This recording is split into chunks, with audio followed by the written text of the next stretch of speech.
Wow! That pilot deserves a gold star from every bird dog in the United States Army. He didn't even sprain your ankle, did he, Bird Dog? He sure brought it in, straight ahead. That's the best way from a really low altitude. Forced landing. Those two words seem to get a lot of students really shook up. They cause many a student to tense up and forget everything he's learned just when he should be at his best. Tell him how to keep cool. All right? Remember this. Forced landings are just as much a part of flying as any other maneuver, and your odds for doing a good job are greatly reduced if you allow tension to take over. Since emergencies can't be avoided, form this habit. Whenever you're flying, keep a small part of your attention on locating places where you could land if you were forced to.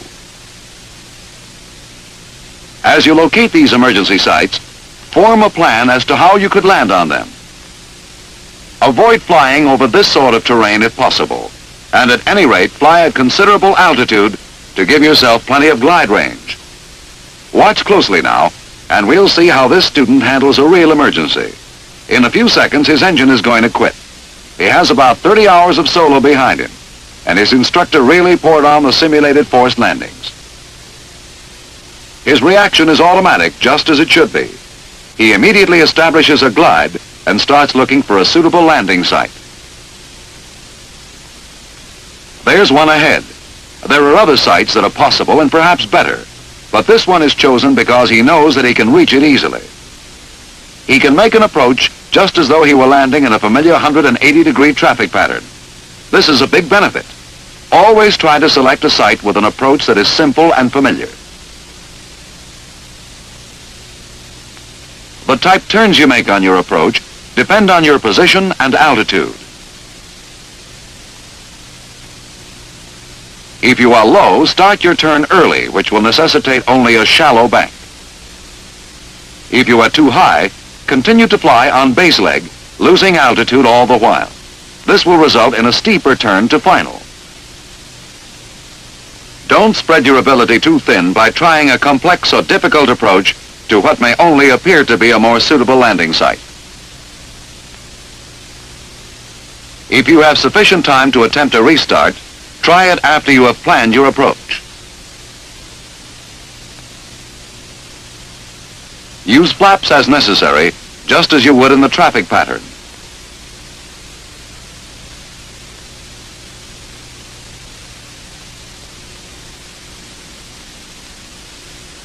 After you've turned onto final and made your last flap adjustment, turn your gas off.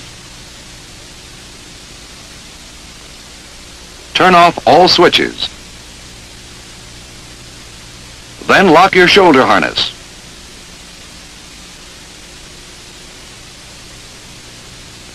Make a normal roundout and touchdown.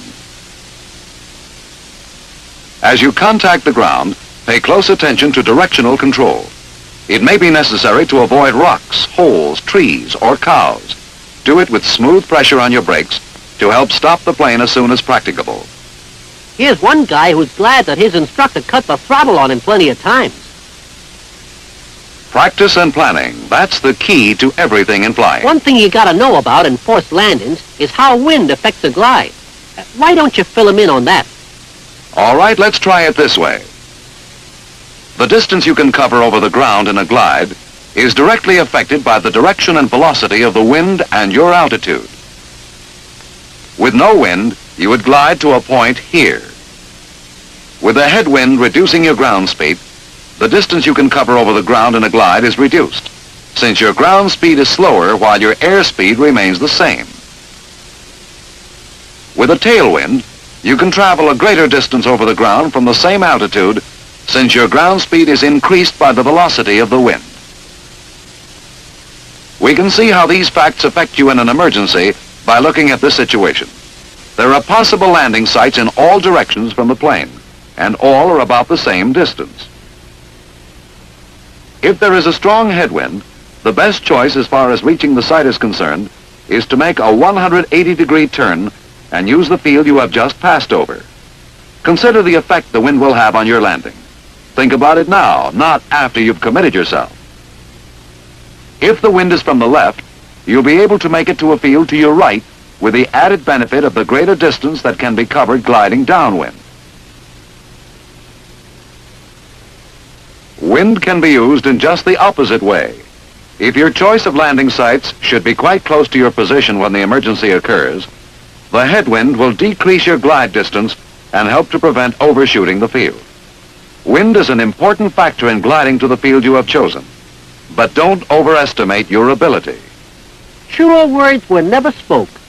When you're playing with trouble, don't bet on an ace in the hole that you ain't got.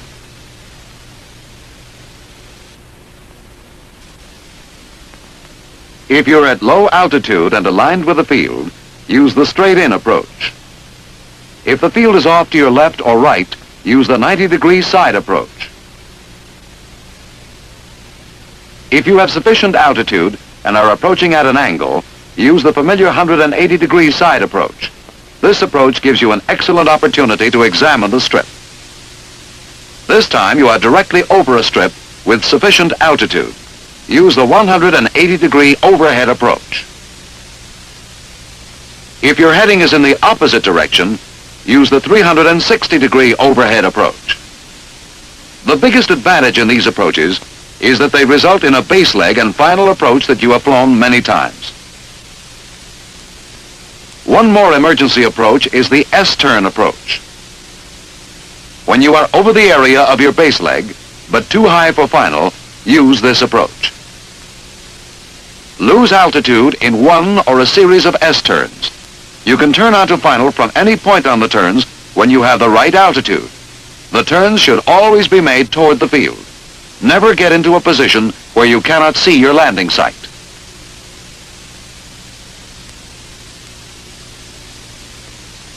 Now let's return to the emergency landing we saw earlier.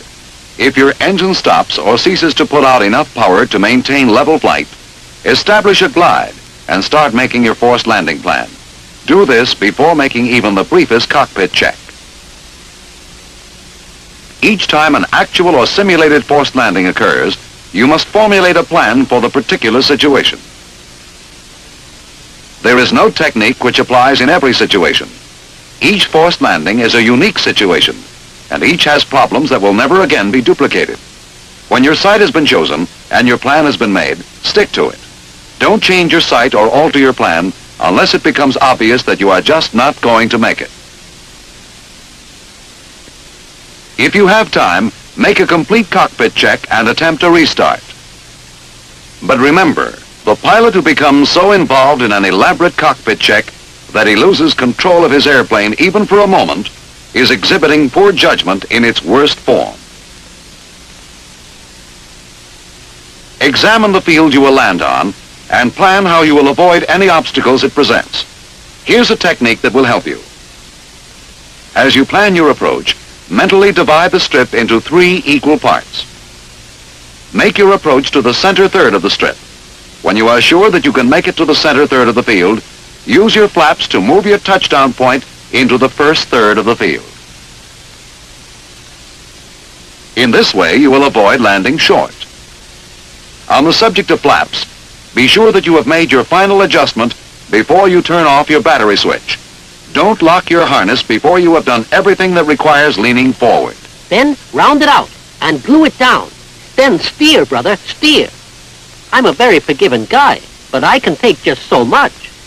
Calm down, bird dog, calm down. That's the first rule for forced landings. Don't let tension take over. That's right. You said that way back at the beginning. Right. And what else did I say? Well, you said lots of important things like don't fly over terrain you can't land on, and if you gotta go there, stay high so you can glide a long way.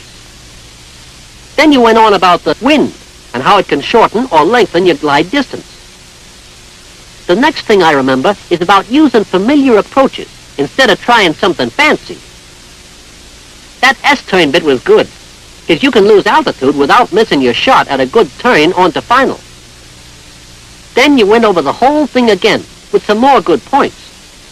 First thing is to establish a glide and look for a spot to set down. Try a restart or make a cockpit check only if you can do it without losing control of the plane. You said lots of other things, but We ain't got much more time.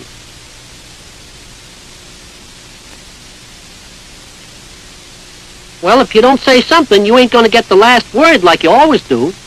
You say the last word this time, Bird Dog. Me? Okay. The best thing to do about a forced landing is to make a good free flight. Then, more than likely, you won't have no forced landing.